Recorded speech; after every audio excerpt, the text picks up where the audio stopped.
ઓલપાડ તાલુકાના કીમ ખાતે વન અને પર્યાવરણ રાજ્યમંત્રી મુકેશભાઈ પટેલની મેગા સ્વચ્છતા ડ્રાઈવ યોજી હતી. ઓલપાડ તાલુકાના 108 ગામો પૈકી 51 ગામો સ્વચ્છ અને સુઘડ બન્યા છે.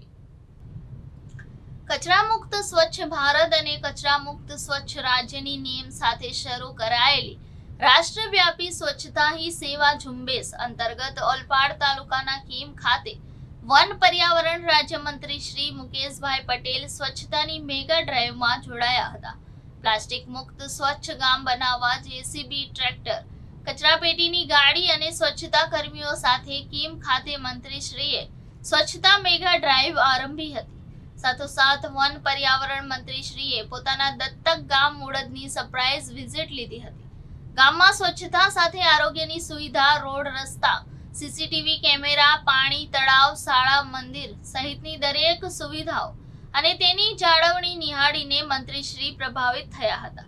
આ પ્રસંગે વન મંત્રીશ્રીએ જણાવ્યું હતું કે રોડ, રસ્તા કે જાહેરમાં કચરો નાખનાર ઉપર સીસીટીવી કેમેરા દ્વારા નજર રાખવામાં આવશે તેમજ કચરો નાખનાર સામે દંડનીય કાર્યવાહી પણ કરવામાં આવશે.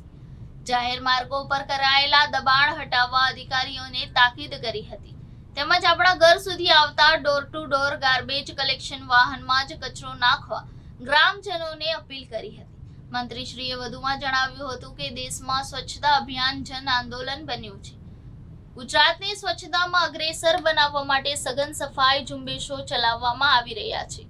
પ્લાસ્ટિક મુક્ત અને કચરા મુક્ત ગામ બનવાથી આપણું ફળિયું અને ગામ સ્વચ્છ તેમજ સ્વસ્થ બનશે. ઓલપાડ તાલુકાના 108 ગામમાં સ્વચ્છતા અભિયાન વેગવંતું થયું છે, જેમાંથી 51 ગામો સ્વચ્છ અને સુઘડ બન્યા છે. સૌએ પોતાની નૈતિક જવાબદારી સમજીને દર અઠવાડિયે દરેક નાગરિક 2 કલાક શ્રમદાન થકી સ્વચ્છતા અભિયાનમાં જોડાવા અનુરોધ કર્યો હતો.